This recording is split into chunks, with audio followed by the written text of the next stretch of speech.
Hello everyone, we're just going to start the webinar, Think India, Insights, Mobility Challenges and Solutions.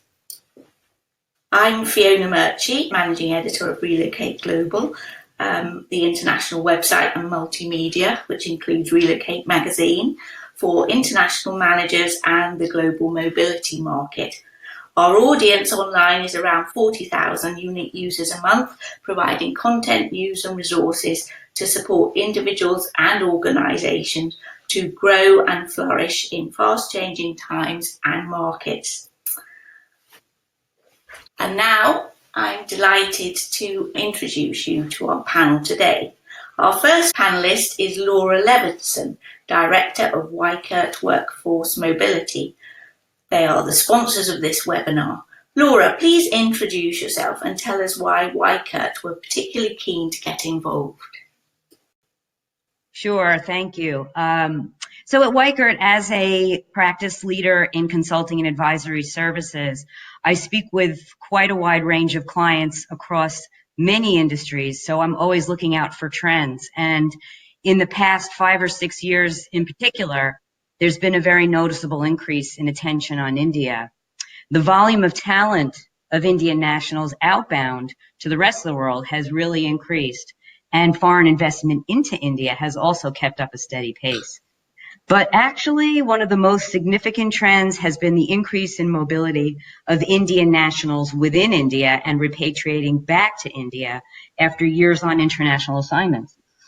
So all of this activity and increased interest in learning more about how to support Indian nationals on the move really sparked my interest, in terms of embarking on this project. And really, the project was about uncovering challenges and solutions and best practices aligned with propelling India mobility. The research really yielded some thought-provoking results and some surprises for me, and I'm really very excited to share those highlights on this webinar today. Great, well, thank you very much. And now I'd like to introduce you to Rohit Kumar, who's based in India and there at the moment. Over to you, Rohit. Thank you, Fiona, for inviting me to join this discussion. And I'm very pleased to be speaking to all of you from Bangalore today, though I personally live and work out of Delhi. Delhi is the capital of India. Bangalore is the IT capital of India, as you would all know. India has always been a focus of attention since it opened its economy way back in 1993. And every few years, focus shifts back and forth. India has always had a very mobile population towards US and Europe, and this still continues to rise. But I agree with Laura that the domestic population movement within India, with the local hires, has become even more mobile in the past few years. And I will be very excited to share my knowledge and experience today when we carry on with this webinar. Fiona. Yes. Great, thank you very much, Rohit. And now our third panellist, who is Holi Creed, Global Mobility Manager of DXC Technology. So welcome, Holi. Thank you, Fiona, for inviting me and for organising this webinar. Over the course of my global mobility career, I have worked with both Indian nationals in the UK and within India through undertaking 2 assignments to Bangalore. My first assignment focused on delivering client services and looking to upskill my team in India, whilst my second assignment's focus was on global mobility transformation and improvement.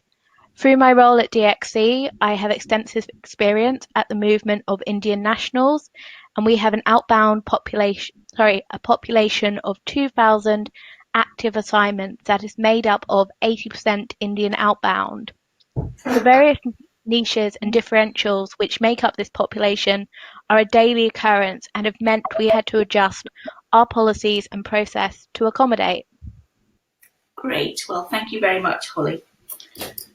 And now over to our agenda for today. And we were just going to have a quick poll.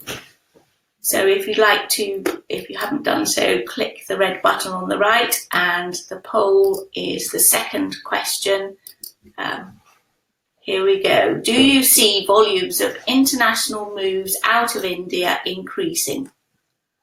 Yes, so we've got 67% saying yes, 33% saying no. So no doubt some of you will want to add. It's going up to 83%, 86%. Great, well, thank you very much for that snapshot. And I'm just going to spend a few moments on why we think multinationals are expanding in India and why we think it was important. I'll just quickly talk about a bit of reading I've been doing recently. One of the things that came to my attention was the McKinsey Global Institute discussion paper, The Future of Asia, Asian Flows and Networks, as defining the next phase of globalization. And this discussion paper came out at the end of September. I think it's a great and interesting read. Asia is obviously the world's largest regional economy, and as they point out, justifiably be called the Asian century. And they're dividing Asia into 4 regions. And interestingly, India is grouped with frontier Asia, and opportunities here are flagged up about access of a broad base of trade partners and investors, which really do provide growth opportunities. The next point people will be thinking about is obviously the elections and the Prime Minister Narendra Modi for his second term of office. And there's a really interesting Economist special report on Modi's India, which reflects some of the slump that's been happening and talks about his second term, what he's looking to achieve. Obviously, trade and the economy is very important to people considering India. And then there are interesting factors like the $180 billion IT sector, which is mainly based out of former Bangalore and Hyderabad, which is continuing to prosper despite slumps in other areas. Education, there's work to be done as reflected in various reports about schooling and raising the standard of education generally across the population. But there's a big growing young population, which is very attractive, obviously, to people investing and growing their organisations in India. And then wealth per adult for India is still behind China and the world. Again, that's something that is looked at in the Economist report. And then, of course, government incentives. How attractive is India to business? And a lot of these points, or a few of them at least, Rohit is going to cover in his introduction. So you're based in India. We'd be very pleased to hear your views, Rohit. Yeah, sure. Thank you, Fiona. I'm such a patriot and I love talking about India. So every opportunity I get, I take full use of it. So here goes. So we have a very interesting slide in front of you. I'm going to talk a bit about this as a background. To understand the challenges that expatriates coming to India and to work in India and business investors investing in India, it is better to first understand India itself. India is known as a cultural superpower. It has been known as a cultural superpower for many years, but it's a highly complex country to operate in. It has a vast diversity and amazing history dating back at least 5,000 years. And all that has shaped its current culture and the environment of business that we are in.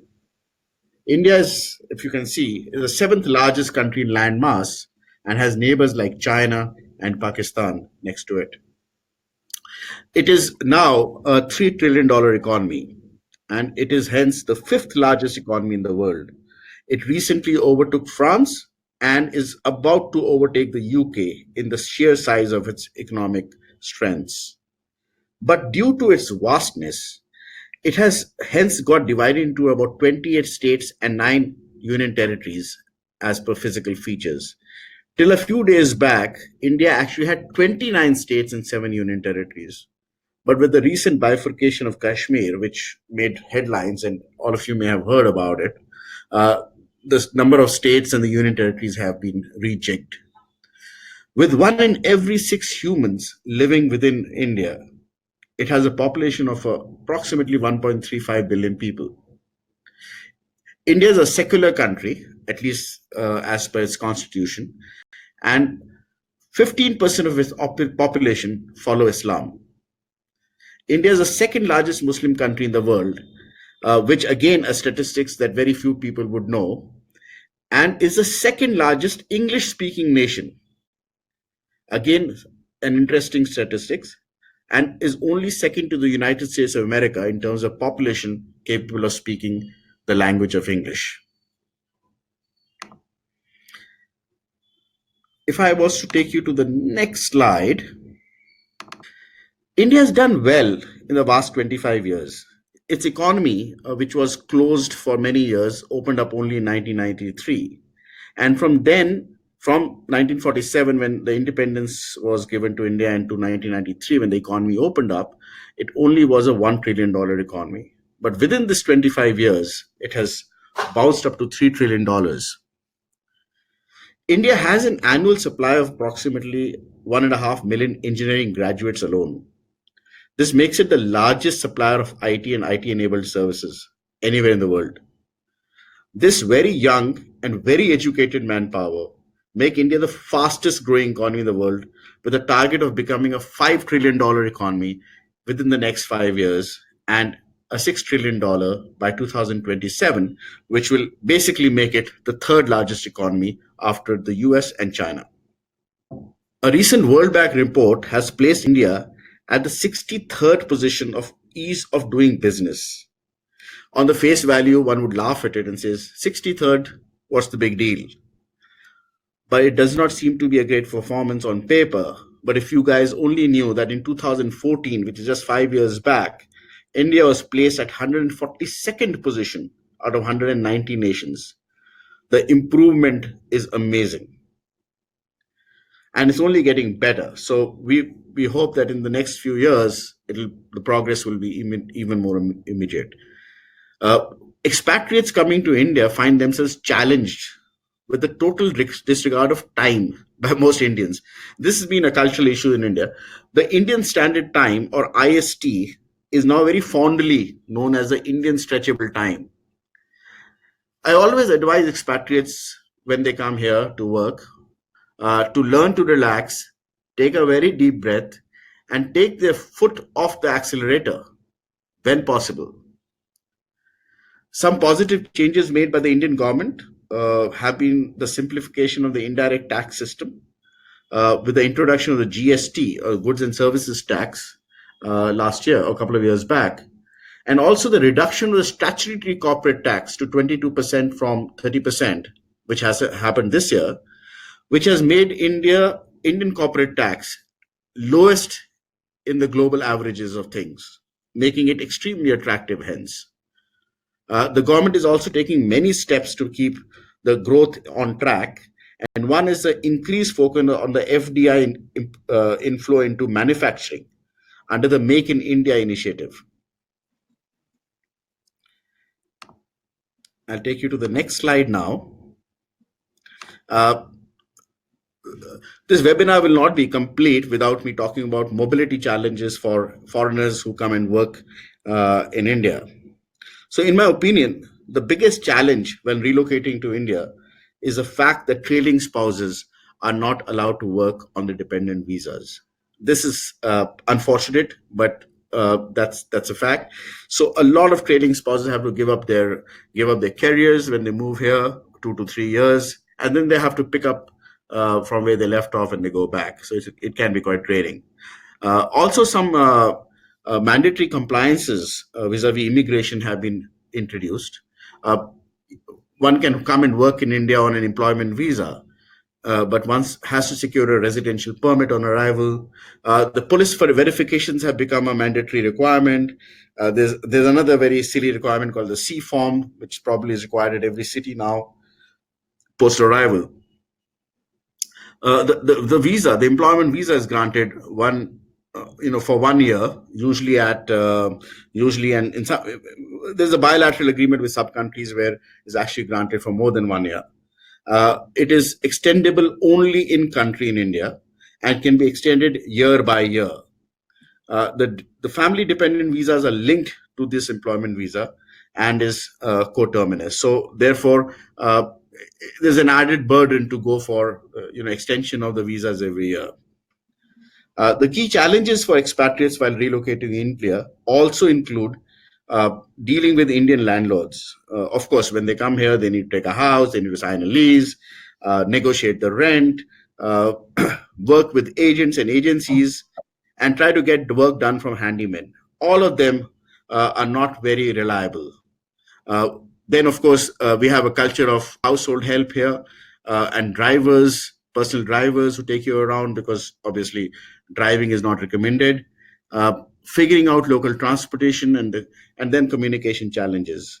One would say that, oh, India speaks English, but then only about 5% of India actually speaks English. So, and the kind of English speaking here is something like we call it Hinglish. It's a combination of Hindi and English. And therefore, sometimes for the Westerners, it becomes difficult to comprehend. So these are some of these most painful and cumbersome points that I could think of. I should also, while I'm on this topic, and I'll take you to the next slide, talk a bit about the housing risks that are involved when looking at and closing a lease here. So the largest housing risk is that of the unregulated real estate market. There are no entry barriers here, and my neighbor's mother can actually become a real estate agent overnight, and there is no stopping her. So that becomes a challenge because reliability is questionable, and there is no governing body for real estate. So that's a big challenge. So there's no standardization of services that you receive. The market is not regulated, and there are no indicators of what should be the rent for a particular property. It is really a free for all and a complete demand and supply kind of a market. Sometimes it is actually artificial demand, and I kind of laugh at it sometimes when there's so many brokers who are chasing the same landlord for the same client for the same property, and the landlord thinks his property is in tremendous demand, and his asking rent keeps on increasing as this happens. Similarly, our traffic conditions are very chaotic, so distances from work and school are not measured in kilometers or miles, but actually on how long it takes to get from destination A to destination B. Is also the reason why we don't ever recommend expatriates to drive in India. I've been driving here for as many years as I can remember, and I know for a fact that you need to be blessed with a 360-degree vision to be able to drive here without an accident. One additional challenge that I would like to touch upon is the banking system of India. I see many a times companies making a cardinal mistake of wiring deposits to landlords from overseas.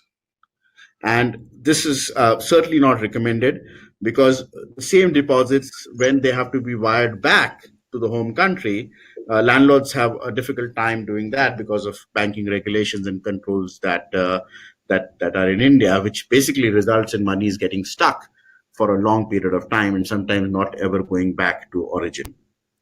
So in closing, I would like to say that India does have hundreds of problems, but it also offers a million of solutions. But for a billion people here in this country, it continues to be Sare Jahan se Acha. Basically, it means the best in the world. Over to Fiona again. Yes, that's brilliant. I think we're going to leave the poll at the moment. So now, Laura, it would be good to hear from you on whether or not what we've heard from Rohit aligns with what the Weichert survey, Propelling India Mobility, reveals. Thank you so much. I'm hearing a bit of an echo. Okay, better now. If everyone could be on mute, that would really help. So let's start by saying our research included a lot more than just an online survey, because I was fortunate to travel to 3 major international destinations, international assignment destinations in India, and those were Mumbai, Delhi, and Bangalore. And in those places, of course, I was able to experience some of those challenges Rohit described, especially the one about the driving. I think my eyes were closed every time I got into a car. But anyway, while in India, as part of my research, I also visited neighborhoods and housing and schools in each of the cities. And through discussions with our destination service providers, I learned a little bit about the ground experience of daily living and the challenges that our assignees face. Additional to that, I interviewed senior HR business partners who oversee talent mobility of Indian and foreign nationals in, out, and within India, from Fortune 500 multinationals and also India headquartered companies.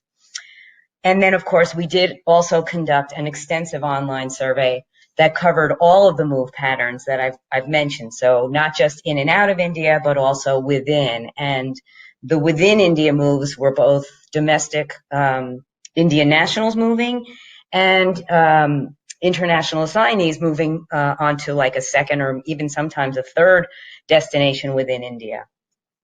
All that said, I'd have to say the results really do align with Rohit's comments and also the poll numbers that we saw. So a little bit surprised to see the volumes increasing into India. 64% said that on the first poll, but the out of India number was the one that really stood out to me and just validates the research. 79% yes is definitely what it seems like to me as well.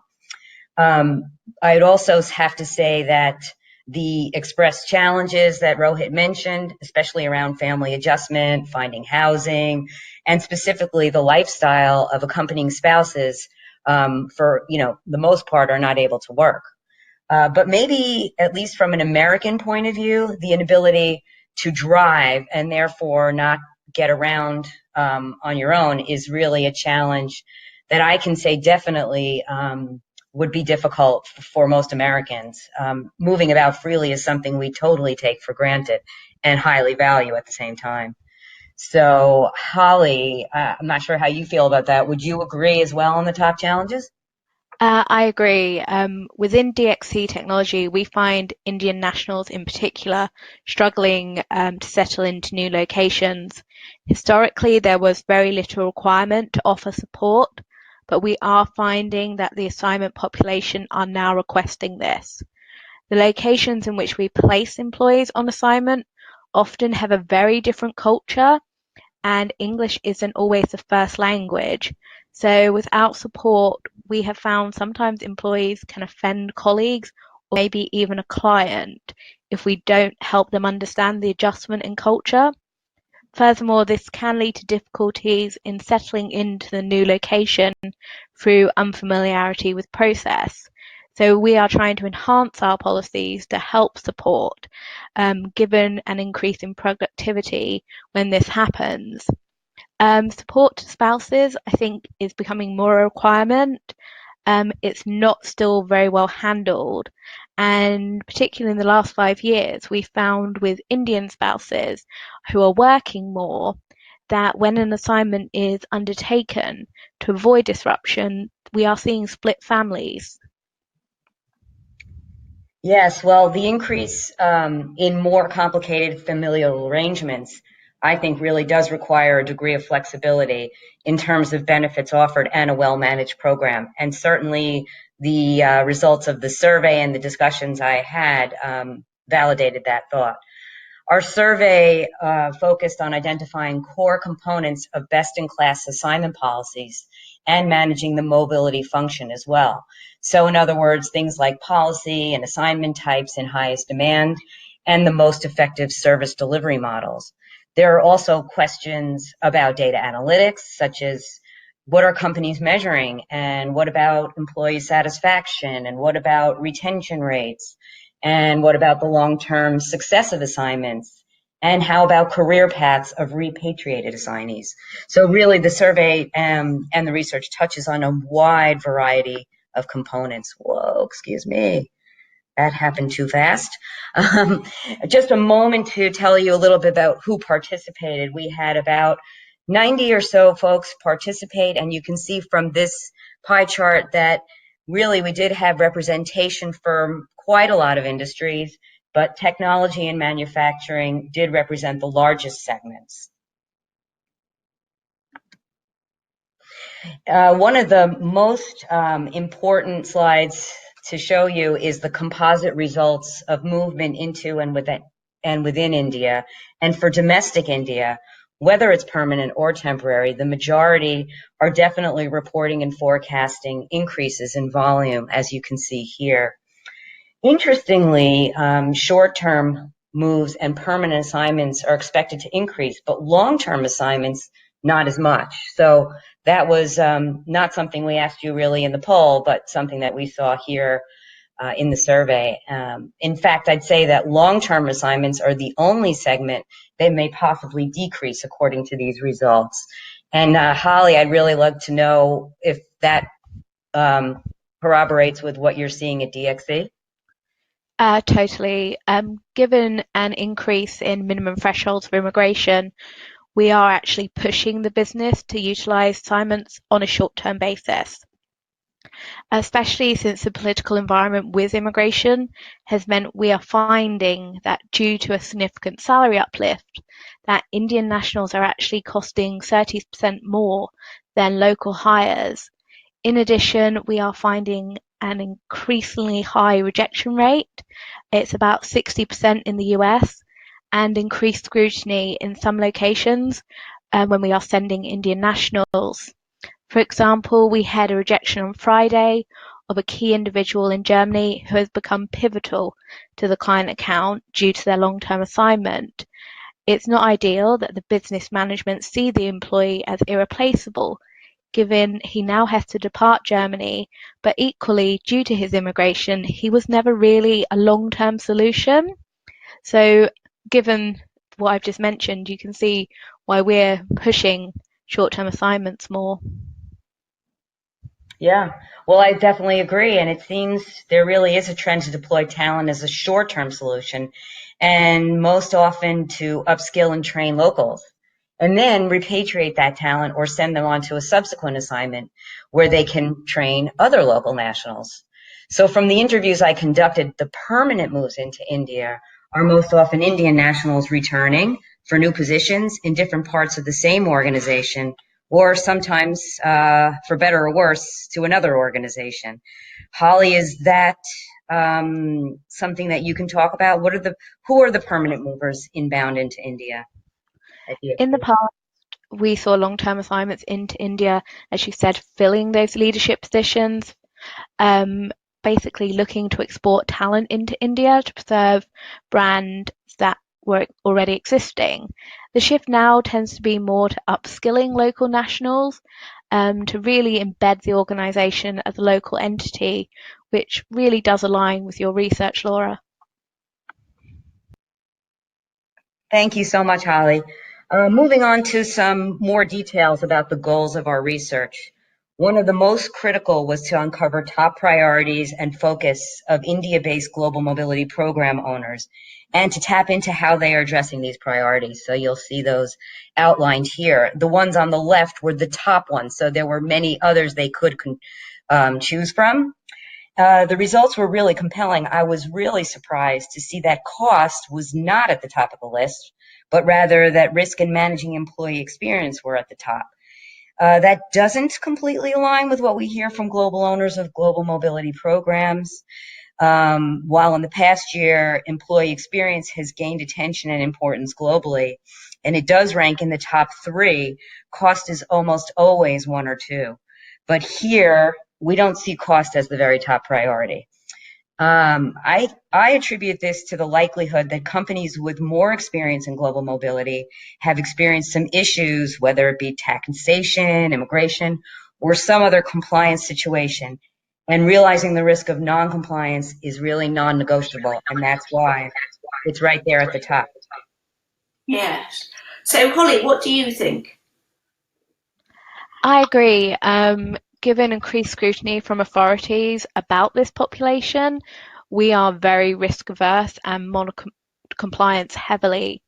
Um, there is a increased scrutiny which is sometimes attributable to our business management being less concerned about compliance. And given the technology industry is quite fast paced, but immigration, for example, isn't, this has resulted in us being quite militant, and why, for example, we're trying to implement a business visitor program. Ironically, though, our adherence to compliance is to mitigate that additional cost and to save money and, most importantly, our reputation. Equally, the focus on employee experience doesn't surprise me. We are heavily focused on this too, mainly to help increase retention upon repatriation and productivity. As much as we believe in increasing productivity through support, the population is also demanding this, and as they represent talent, we often have no choice due to business management insistence. Yeah, I would have to say the reality is, due to heavy competition for highly specialized skills, companies in a number of industries frankly need to spend whatever it takes to provide the incentive to take an assignment in India, which from a global perspective is considered to be a hardship location. So, in fact, with the challenges of working and living in India, I really wasn't surprised to see companies adding some flexibility to their program, meaning, in this case, the ability to provide some tweaks to align with the family's particular needs as a way of adding incentive. And to that point, duty of care also ranked high, with the majority seeing this as a critical component of Global Mobility Administration's responsibility to its population, regardless of location, not just India. Holly, I know from many conversations that duty of care has been really important to you. Can you tell us about that in your program too? Yeah, as someone who's been on the receiving end of a bad assignment, duty of care really is important. I know what it's like when it goes wrong and how rubbish it can make an employee feel, particularly about the assignment and the company. So, as global mobility professionals, we need to remember we're moving people, sometimes with emotion, versus objects, despite how difficult they can be. Given cultural differences with Indian nationals, particularly sometimes they can come across as problematic. We experience that on a weekly, sometimes daily basis. But equally, if we listen to them and any other assignment population, you kind of find out what matters to them and what they need and why. So true. So based on what you just said, Holly, this next slide is kind of interesting. I was actually really surprised that location didn't factor much higher when it comes to determining benefit levels and setting amounts for allowances. 29%, you can see here, indicated that location is not a factor.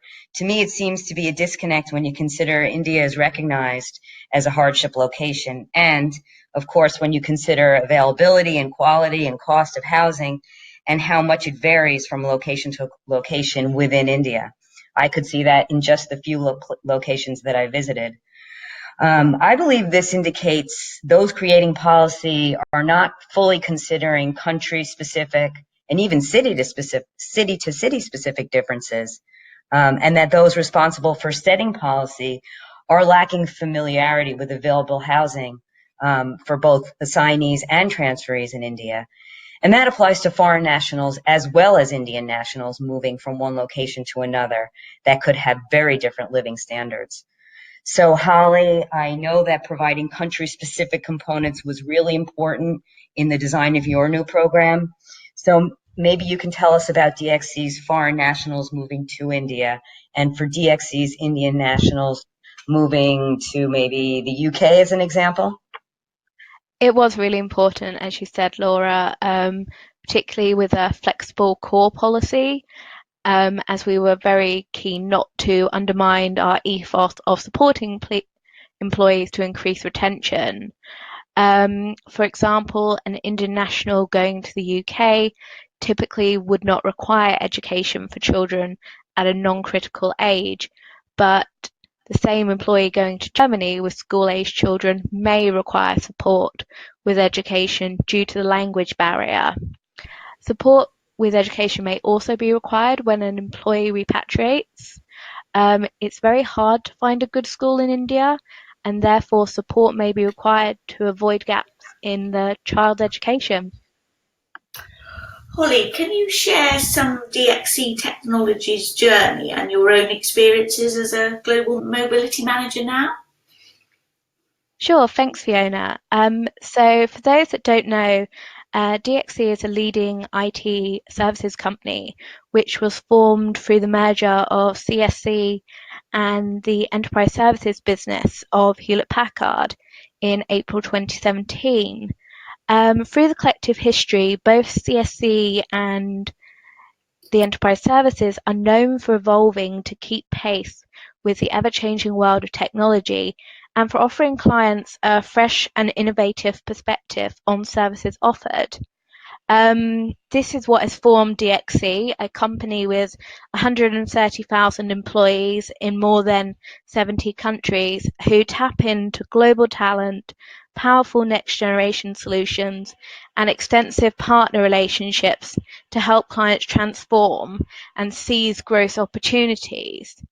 As a result of this merger, the DXC Global Mobility team has been on an exciting journey to harmonise and create a new global mobility programme to enable employees to thrive in this culture of change and innovation.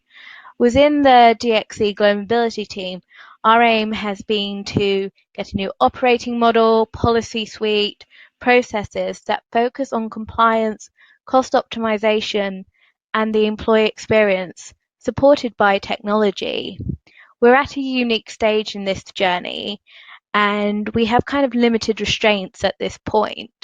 Our new policy suite looks to enhance the employee experience, maintain compliance, and achieve cost optimization. We believe through offering each employee services that will help them settle into the new location, they can work more effectively and align global mobility to talent retention by providing a more competitive assignment or transfer experience. Holly, I'm curious to know about your time as an expat in India and how this has shaped your views. Could you share some of that? Sure. Through my own personal experiences from being an expat into India, it's fundamental to never forget how hard it is to undertake an assignment. It's been mentioned, India is still a hardship location. Normal luxuries that one has in the West are not necessarily available, and to maintain that duty of care, a lot of guidance should be provided to employees. For example, expats can only drink bottled water, which is common sense. However, this includes ensuring salad is washed in bottled water, ice cubes are boiled water or bottled water, and potentially brushing your teeth with bottled water. This may seem overkill, but I've seen the effects of Delhi belly, and it's not very pleasant. Whilst I experienced amazing times in India and enjoyed myself and the people that I met, at points it was hard to deal with the above. Power cuts, food was not easy to obtain, and even the lack of British chocolate did sometimes make it slightly difficult. When I undertook my first assignment, I was not supported and found it hard to adjust, especially when I actually had to argue about my vaccinations being paid for when my doctor did not cover them. However, when undertaking my second assignment, with much greater support incentive, I did not find some of the initial hardships so difficult. I was more prepared and equally provided better advice to ensure a smooth transition. I've seen people either thrive or, shall we say, survive when sent to India. Sometimes this depends on their personality. However, it also depends on support provided to them, especially given the cultural and lifestyle differences. Global Mobility has to prepare employees and provide them services, as we've all mentioned, to ensure a successful assignment and not lose your talent. Well, that was fascinating. Really was, Holly. Rohit, have you got anything you'd like to add? I think we seem to have lost Rohit for a moment. Well, in that case, let's just go over to Laura. Do you want to say something very briefly about repatriation? Sure, yes. Repatriation is definitely something that companies need to spend a little more time and effort looking at. Last year at this time, I was attending the ERC event in Bangalore, which is where Rohit is now, by the way, and probably why he's having some challenges. I led a roundtable discussion about repatriation, and on the first round, very few people showed up, and the reason turned out to be that not that many people in India are focused on what it's like to bring Indian nationals back. But in fact, this is one of the most challenging, populations to work with. And that's really because for repatriates to any country, there's just a lack of expectation that it's going to be challenging. In the case of India, the standard of living has changed so much. People who've lived outside of India may have expectations about what they can move back to, especially if they're not moving back to the same place that they started. So I think that's certainly important. Another thing too is that Indian nationals take education very seriously, and they may find that it's challenging to keep their kids in private schools in the United States, and therefore they're increasingly interested in returning to India because the standard of living has improved that much over the past 5 or 6 years, let's say. Another reason I hear about Indian repatriation on the rise is the desire to preserve Indian culture and to return to family and friends back home. Yes, well, that's fascinating. Now, what about you, Holly? Do you think repatriation is handled well when Indian nationals are returned to the home country? Not at all, Fiona, and I wouldn't say it's something we do well in DXC either. We're quite reactionary. The business management tend to inform us too late, and typically after months of chasing as well. And there is little time to actually discuss a plan about what is going to happen when this employee returns home. On average, I would say we lose about 25 to 30% of employees, and it is mainly to do with a poor repatriation.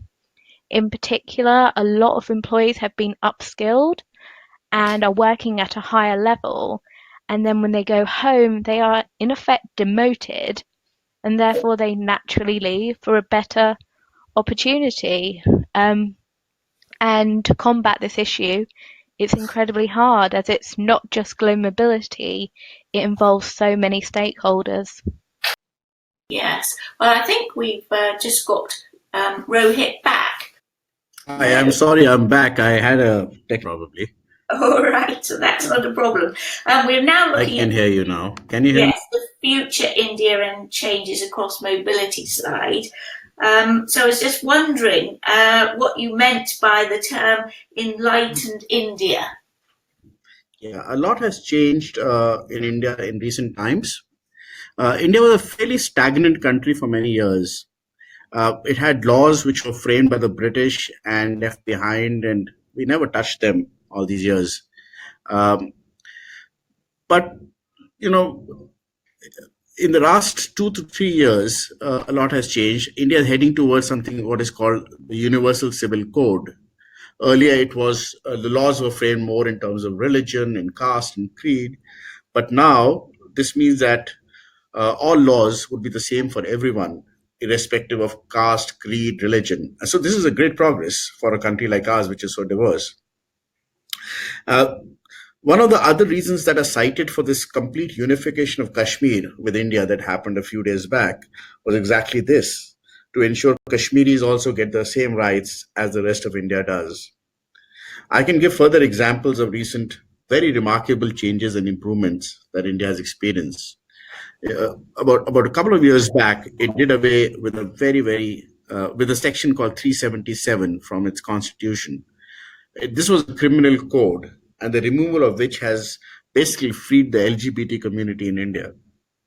Some other recent judgments, including the Sabrimala temple judgment, which allows women of all ages to enter that particular temple and pray along with men, and the removal of the Section 497, another draconian law of the Indian Penal Code, which basically meant the scrapping of the essence of the patriarchy as a cultural process. So all those changes and more that are expected to come, I have no doubt to say that India is working in the direction of being an enlightened country, and therefore the term enlightened India. Great, thank you. And if people have got questions they want to ask about that, please do send the questions via the chat. And now it would be really good to go back to you, Holly. We've heard about inbound and internal transfers, but perhaps as a closing comment, can you encapsulate the challenges for organisations managing a mobile outbound Indian workforce? Obviously, these Indian expats are assignees are highly in demand and increasingly recognising their value in the global market, especially with skill shortages. From your perspective, what benefits and support are most valued by the Indian assignment population? And secondly, how have you been able to sell this strategic shift in mobility to your leadership team, and where do you think international assignments and policy design are heading in the future?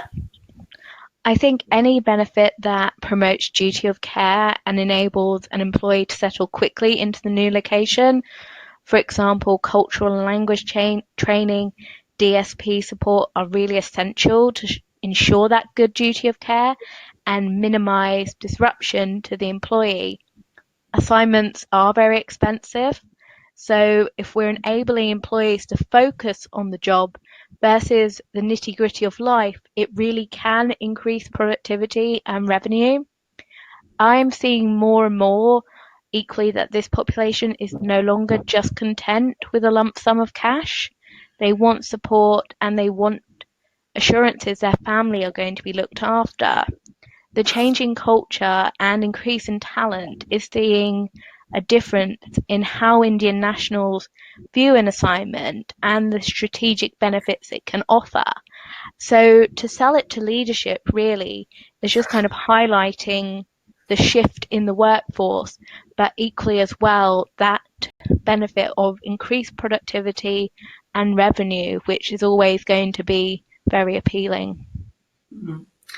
Well, this is a topic we're going to revisit in the next India webinar, but let's perhaps go over now to Laura.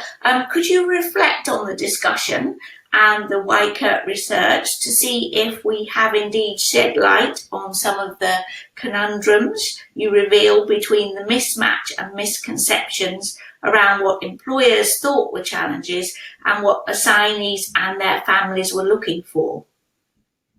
Yeah, it's just been so interesting to talk to both Rohit and Holi because they are really two microcosms of the type of input we got, from destination service providers, people living and working in India for their whole lives, and then Holi, who's brought this great combination of, firsthand experience as an expat and then also as a global mobility manager.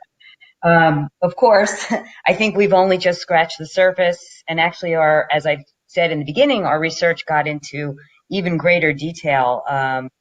But I think the most compelling piece of this, and it was certainly highlighted especially by Holi, is that there's a bit of a disconnect. Companies recognize the importance of a family's ability to settle in, but don't always provide the support that the families really feel that they need, and that's what the survey and all the interviews really showed us. So what happens is we see one generic policy that doesn't factor in country-specific needs. So there'll be a long-term policy or a short-term policy, but not necessarily one that takes into account, the value of having some flexibility. And so I think that the research really shed light on that, that it's so important to take this extra step, either by adding flexible benefits or adjusting the benefits to align with, what the local practices are. Great. Well, thank you very much for reflecting on that. And now over to some questions. We've been getting them in from the panel. We had a question about repatriation. We've already covered that to a certain degree, so I think we'll leave that and come back later. But Rohit, there have been concerns about, particularly in the UK press, about Delhi pollution, which has been reported recently. Were you able to make a comment on that? Is it deterring international assignments? Are employers and employees worried about it? Not really. No,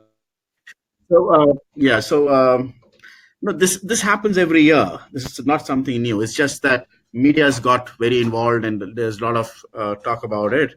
But this happens because around October we celebrate the festival of Diwali, which is supported by a lot of bursting of crackers across the entire northern India.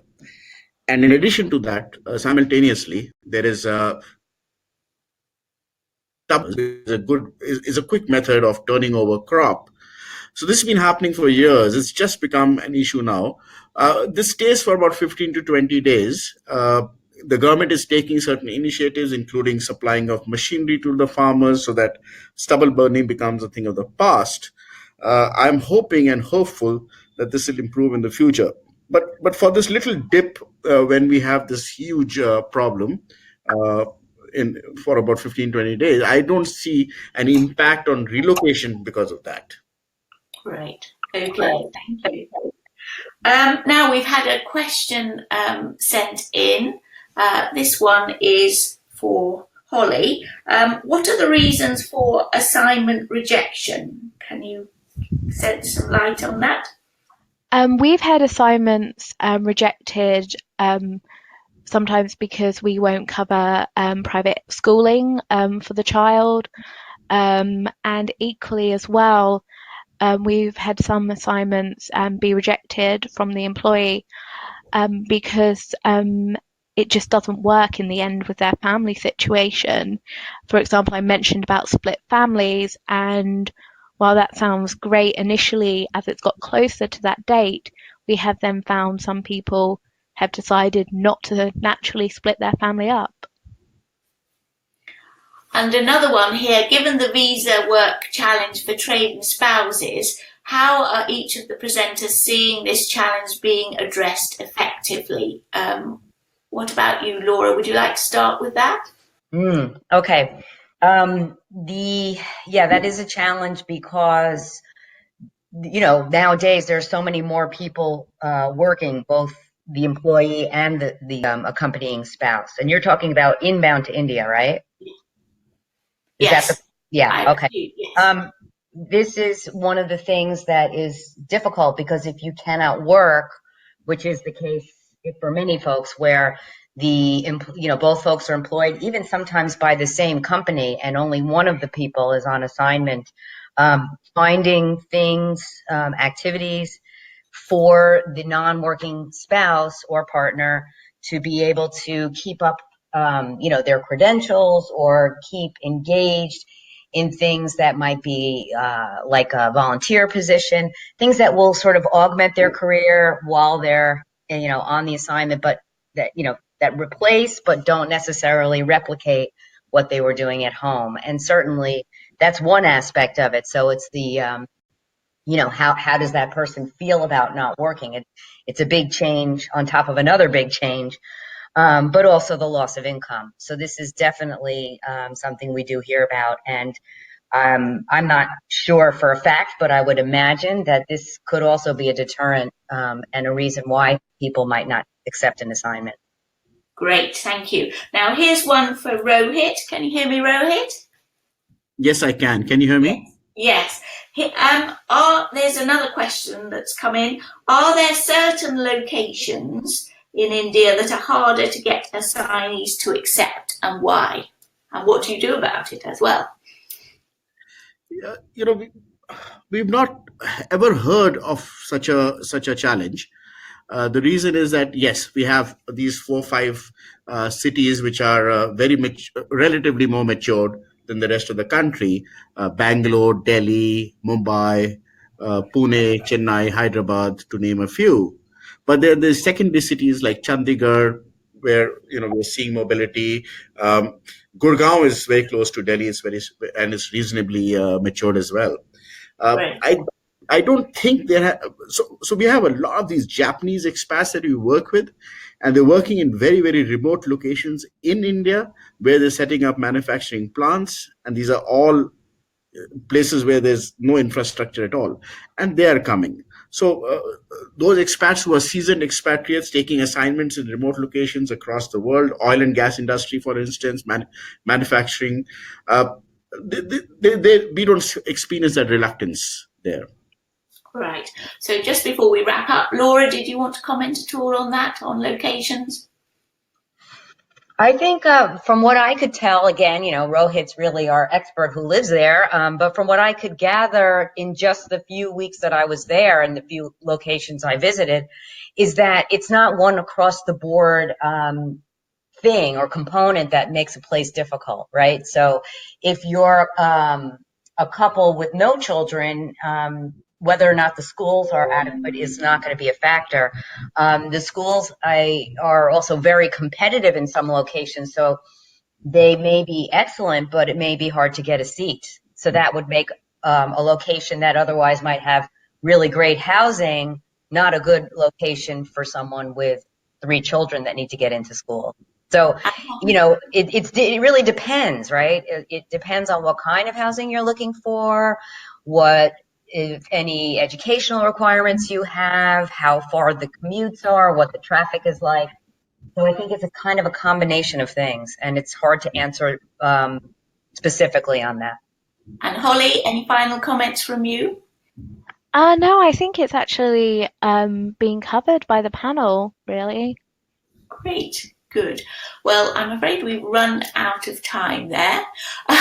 So we have a few more questions. We will try and get those answered and send back the information to everyone who's registered in an email. Just to let you know, there's plenty of resources to back up your insights into India. There's obviously the Weichert report, and in addition, on the Relocate Global website, we have toolkits which are downloadable fact sheets on policy, trends, family support, policy design, inclusion and diversity. Relocate Magazine Quarterly has lots of information. There's an India section on the website, and there's daily news and articles. So plenty to tap into there. And then finally, we will be emailing all registrants to this webinar, and you will be able to send a link and download the Weichert research. In addition, we will allow you to, of course, download the presentation slides. And we do apologise again for those of you who lost the connection. And of course, there is a link being sent to everyone to listen back on the web link. And finally, if you've got any queries, just email us or please do give us a call. And of course, you can follow everybody on social media. There are the details there. And then finally, it remains for me just to thank everybody very much indeed for joining us today. This has been our first webinar on India. We welcome your views on what topics you'd like us to cover next, and indeed what other parts of the world in Asia or further afield. And we very much look forward to hearing from us. Please email us editorial@Relocate Magazine. And thank you very much to our very learned panel today. Laura Levinson of Weichert Workforce Mobility, Rohit Kumar of IKAN Relocations, and Holi Creed of DXC Technology. Thank you very much for listening. Thank you. Thank Goodbye. you. Thank you. Good night.